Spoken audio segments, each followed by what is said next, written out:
आणि देवेंद्र फडणवीस आज जे बोलत बातमी आले सगळीकडे, मी इकडे बातम्या आणल्या आहेत. भाषेच्या नावाखाली गुंडगिरी सहन केली जाणार नाही. जर महाराष्ट्रामध्ये मराठी माणूस न्याय मागण्यासाठी आंदोलन करत असेल आणि त्याला जर का तुम्ही गुंड म्हणत असाल तर आम्ही गुंड आहोत. देवेंद्र फडणवीसांची आजचं वक्तव्य म्हणजे मला संयुक्त महाराष्ट्र चळवळीच्या वेळेला सखा पाटलांनी केलेलं एक वक्तव्य आठवते. हे असेच तेव्हाचे जो दिल्लीत बसतो त्याचे पाय चाटणारे इथले राज्यकर्ते असतात ते त्यांना मी बाडगे म्हणतोय. पण हे जे काय यांची मध्यंतर मी बोललो ना, भाजप ही अफवांची फॅक्टरी आहे. मधल्या काळात त्यांनी सुरू केलं होतं, उद्धव ठाकरेने हिंदुत्व सोडलं.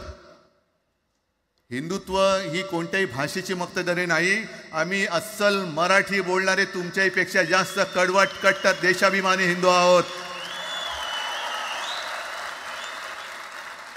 तुम्ही काय आम्हाला हिंदुत्व शिकवताय?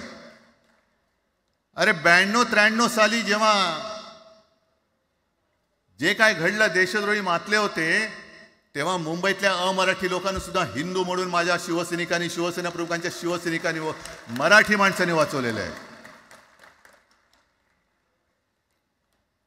आणि देवेंद्र फडणवीस आज जे बोलत बातमी आले सगळीकडे, मी इकडे बातम्या आणल्या आहेत. भाषेच्या नावाखाली गुंडगिरी सहन केली जाणार नाही. जर महाराष्ट्रामध्ये मराठी माणूस न्याय मागण्यासाठी आंदोलन करत असेल आणि त्याला जर का तुम्ही गुंड म्हणत असाल तर आम्ही गुंड आहोत. आम्ही गुंड. न्याय मागणं म्हणजे गुंडगिरी नाहीये. आणि जर का गुंडगिरी केल्याशिवाय तुमच्या दरबारी न्याय मिळत नसेल तर आम्ही गुंडगिरी करूच.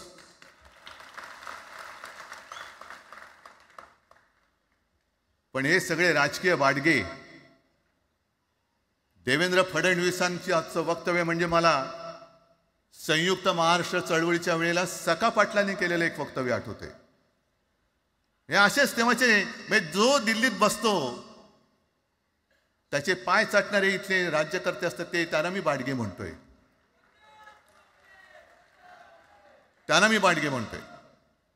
कारण संयुक्त महाराष्ट्र चळवळीमध्ये मुंबई आपण मिळवली. आपण म्हणजे आपण मराठी माणसांनी.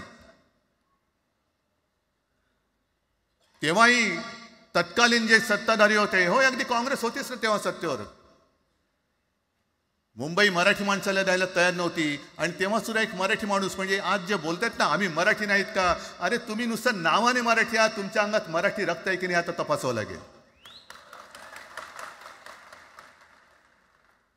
आणि सखा पाटील बोलले होते, यावश चंद्र दिवा करो, मुंबई महाराष्ट्राला मिळणार नाही.